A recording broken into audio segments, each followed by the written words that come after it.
समाचार today breaking news India news headline updates की कई सारी महत्वपूर्ण और काम की खबरें। ध्यान से पूरे वीडियो के साथ आखिर तक जरूर बने रहेगा। तो चलिए अब जान लेते हैं पहली बड़ी खबर क्या निकल कर आ रही है।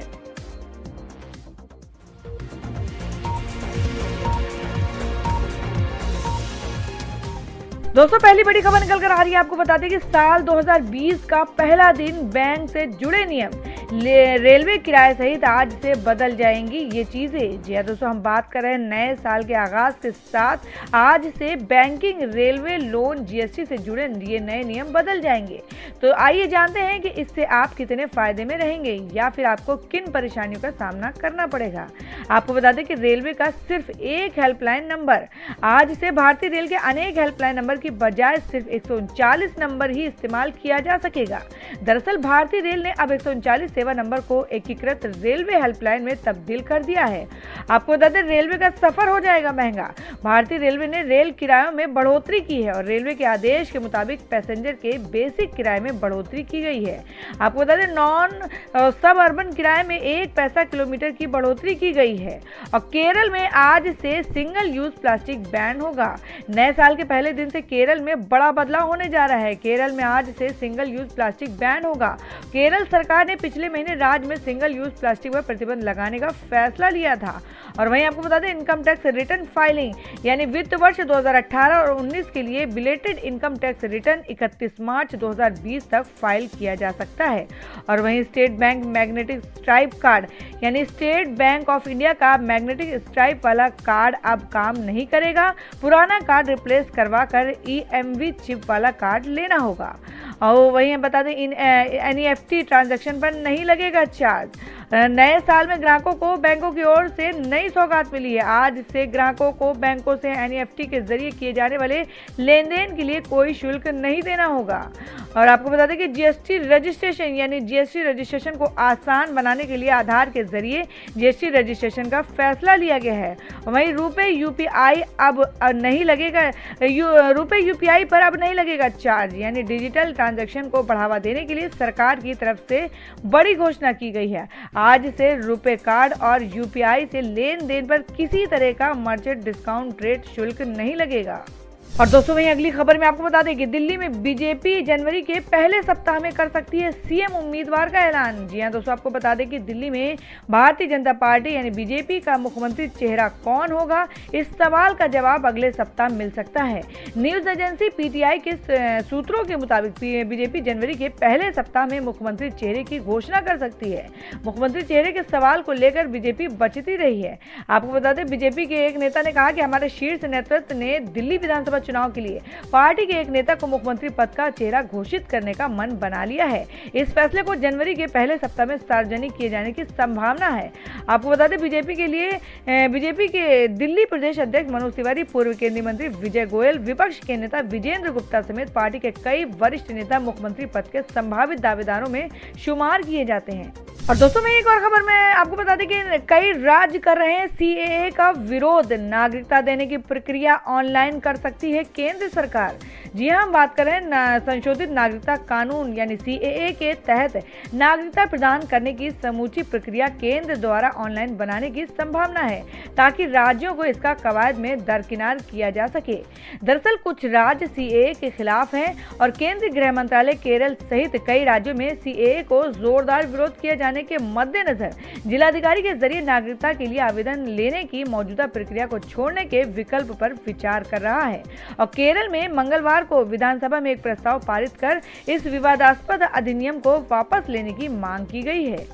और दोस्तों मैं बता दें कि नए साल पर रेल यात्रियों को लगेगा झटका। रेलवे ने किराए में 1 से लेकर 4 पैसे प्रति किलोमीटर तक बढ़ोतरी की है।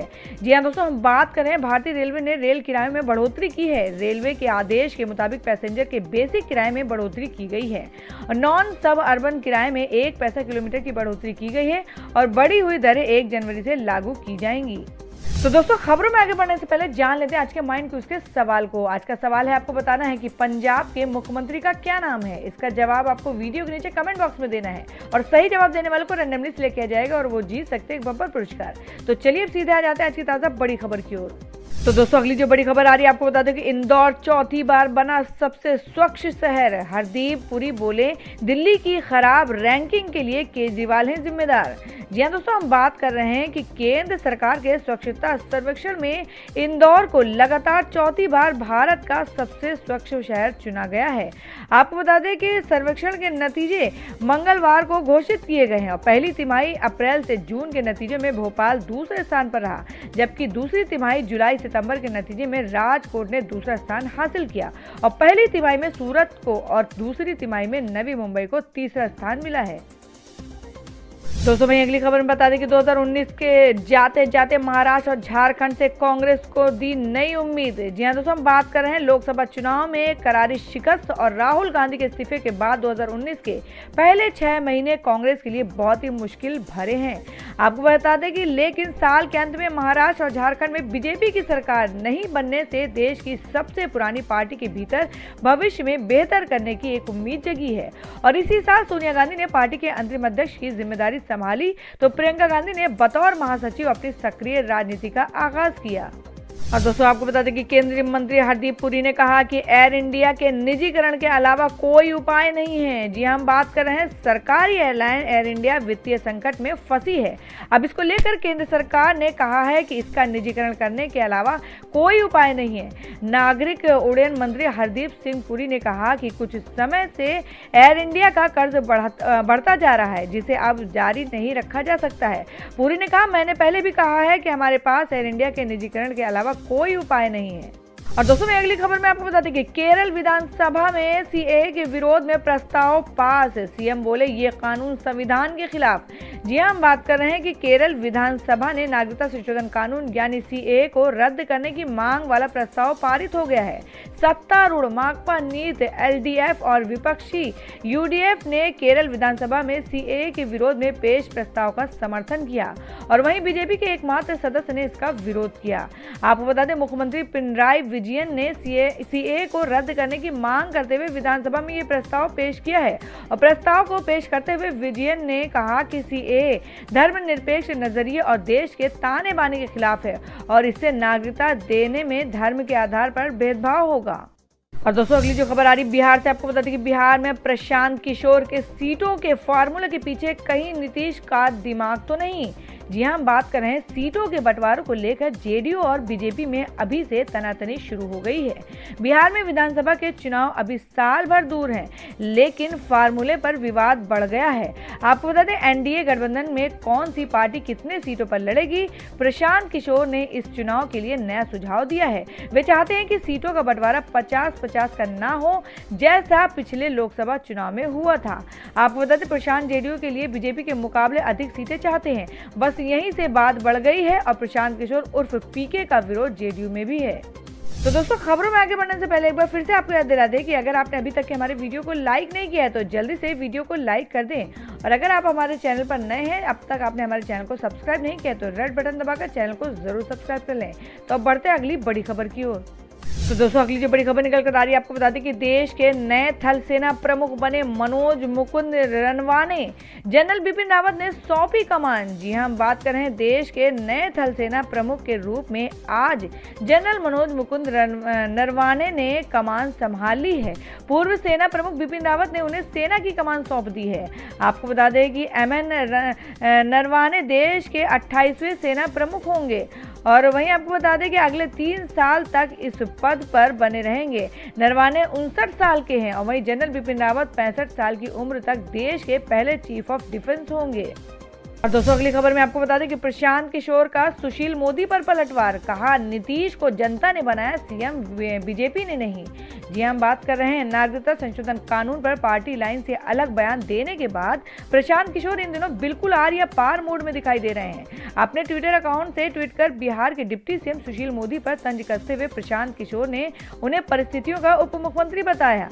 आपको बता दें प्रशांत किशोर ने अपने ट्वीट में लिखा कि बिहार में नीतीश कुमार का नेतृत्व और जेडीयू की सबसे बड़े दल की भूमिका बिहार की जनता ने तय की है और किसी दूसरी पार्टी ने नेता या शीर्ष नेतृत्व ने नहीं किया है। 2015 में हार के बाद भी परिस्थिति वश उप मुख्यमंत्री बनने वाले सुशील मोदी से राजनीतिक मर्यादा और विचारधारा पर व्याख्यान सुनना सुखद अनुभव है।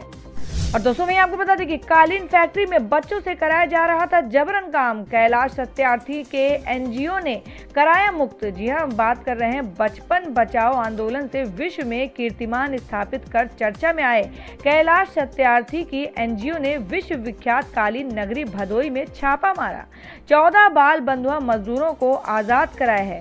और ये सभी बच्चे कालीन की फैक्ट्री में बुनाई का काम करते थे और सभी बच्चे बिहार के अररिया के रहने वाले बताए जा रहे हैं। और दोस्तों में अगली खबर निकल कर आ रही है सीएए और एनआरसी के विरोध में गरजे पप्पू यादव, कहा अब हिंदू मुसलमान करने वालों को सबक सिखाने की जरूरत है। जी हां, हम बात कर रहे हैं नागरिकता संशोधन कानून यानी कि सीएए और एनआरसी के खिलाफ देश भर में जमकर विरोध हो रहा है और ये प्रदर्शन पिछले 19 दिनों से जारी है और बिहार में इसकी कमान जन अधिकार पार्टी के मुखिया पप्पू यादव ने संभाल रखा है। आपको बता दें आज बिहार के किशनगंज के बहादुरगंज स्टेडियम में पप्पू यादव सीएए और एनआरसी पर गरजे हैं। उन्होंने सभा को संबोधित करते हुए कहा कि ये सरकार बस लोगों के दिलों में नफरत पैदा कर रही है और समाज को बांटने पर तुली हुई है। वहीं उन्होंने प्रधानमंत्री मोदी से कहा है कि आप इस गलतफहमी में है कि इस्लाम केवल मुसलमानों के लिए है, बल्कि ये सभी जाति धर्म संप्रदाय के लिए है। और दोस्तों अगली बड़ी खबर बता दें कि भारत में 5G ट्रायल पर आरएसएस के इकाई ने जताई आपत्ति, कहा चीनी कंपनियों को तुरंत प्रतिबंधित किया जाए। जी हम बात कर रहे हैं भारत सरकार ने हाल ही में चीन के टेक कंपनी हुआवे को देश में 5G ट्रायल की अनुमति दी है, जिसका स्वदेशी जागरण मंच के राष्ट्रीय संयोजक अश्विनी महाजन ने विरोध किया है। उन्होंने कहा कि पीएम मोदी से अपील की है कि वे भारतीय बाजार में हुआवे और अन्य चीनी कंपनियों को तुरंत संचालित करने और 5G परीक्षण करने से रोकें। और वहीं बांग्लादेश सरकार ने भारत से सटे 1 किलोमीटर के दायरे में बंद किए मोबाइल नेटवर्क। जी हम बात कर रहे हैं बांग्लादेश सरकार ने सुरक्षा कारणों को हवाला देते हुए भारतीय सीमा से सटे क्षेत्रों में मोबाइल नेटवर्क पर रोक लगा दी है। बांग्लादेश सरकार की ओर से कहा गया है कि मौजूदा परिस्थितियों को ध्यान में रखते हुए सुरक्षा कारणों के चलते ऐसा किया जा रहा है और भारत से लगती सीमाओं के 1 किलोमीटर के दायरे में पड़ने वाले सभी मोबाइल टावर सोमवार को ही बंद कर दिए हैं। आपको बता दें बीटीआरसी ने इस बारे में रविवार को ही आदेश जारी कर दिया है। अब नए आदेश में सीमा से सटे इलाकों में सभी टावर बंद करने का निर्देश दिया गया है। और दोस्तों अगली बड़ी खबर आ रही है बंगाल से। आपको बता दें कि सीएए और एनआरसी के खिलाफ प्रदर्शन में ममता बनर्जी को मिला शरद पवार का साथ, पत्र लिख दिया समर्थन। जी हां, हम बात कर रहे हैं नागरिकता संशोधन कानून और राष्ट्रीय नागरिकता रजिस्टर यानी एनआरसी को लेकर पश्चिम बंगाल की मुख्यमंत्री और तृणमूल कांग्रेस सुप्रीमो ममता बनर्जी लगातार विरोध प्रदर्शन कर रही हैं। अब ममता बनर्जी को एनसीपी चीफ शरद पवार का समर्थन मिला है।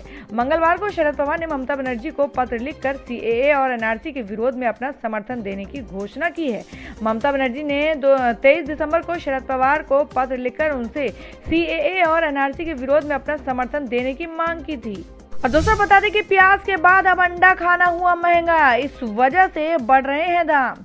जी हां दोस्तों, आपको बता दें कि प्याज के बाद अब देश में अंडे के दाम भी बढ़ने लगे हैं। आपको बता दें कि दिसंबर महीने में कीमतें 20% तक बढ़ गई हैं। कारोबारियों का कहना है कि सर्दियों की वजह से बड़ी डिमांड और पोल्ट्री इंडस्ट्री की लागत बढ़ने की कीमतों में तेजी आई है। दरअसल मुर्गी दाने पोल्ट्री फीड की लागत बढ़ने का असर पोल्ट्री इंडस्ट्री पर पड़ रहा है। कंपनियां अंडे के बाद अब चिकन के दाम बढ़ाने पर विचार कर रही है।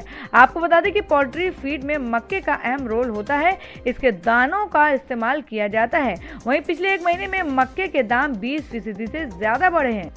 तो दोस्तों जान लेते हैं क्या है देश भर में मौसम का हाल। जी हाँ दोस्तों, हम बात कर रहे हैं हाड़ कपाने वाली सर्दी की चपेट में पूरा उत्तर भारत। ठंड, बारिश और कोहरे से होगा नए साल का स्वागत। जी हाँ, हम बात कर रहे हैं इस वक्त पूरा उत्तर भारत हाड़ कपाने वाली ठंड से गुजर रहा है। राजधानी और एनसीआर का हाल बेहाल है। ऐसे में नए साल का स्वागत ठंड, बारिश और कोहरे के साथ होने वाला है।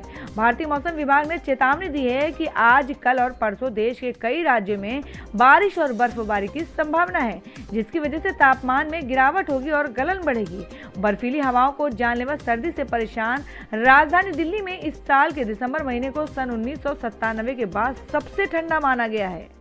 तो दोस्तों जान लेते हैं कि क्या है देश भर में डीजल और पेट्रोल के दाम। जी हम बात कर रहे हैं तेल की कीमतों में बढ़ोतरी जारी। मुंबई में 80 रुपए और 89 पैसे प्रति लीटर की दर से बिक रहा है पेट्रोल। जी हम बात कर रहे हैं पेट्रोल और डीजल की कीमतों में बढ़ोतरी का सिलसिला जारी है। आज पेट्रोल के दाम में लगातार तीसरे दिन वृद्धि हुई है, जबकि डीजल की कीमत में वृद्धि का सिलसिला लगातार छठे दिन जारी रहा। तेल कंपनी ने मंगलवार को दिल्ली और मुंबई में पेट्रोल का दाम 10 पैसे जबकि कोलकाता में 9 पैसे प्रति लीटर बढ़ा दिया है और डीजल की कीमत फिर से दिल्ली और कोलकाता में 18 पैसे जबकि मुंबई में 19 पैसे प्रति लीटर बढ़ गई है। पेट्रोल और डीजल के दाम में देश भर के अन्य सभी शहरों में बढ़े हुए हैं। तो दोस्तों ये थी अब तक की सभी बड़ी खबरों की अपडेट से टुडे ब्रेकिंग न्यूज और लेटेस्ट खबरों को देखने के लिए हमारे चैनल ऑसम ज्ञान हिंदी न्यूज चैनल से जुड़े रहिए और हमारे वीडियो को लाइक शेयर जरूर कर दें अपने दोस्तों और रिलेटिव्स के साथ। तो दोस्तों फिर मिलेंगे काम की खबरों और सरकारी योजनाओं की एक और नई वीडियो के साथ। तब तक के लिए धन्यवाद दोस्तों।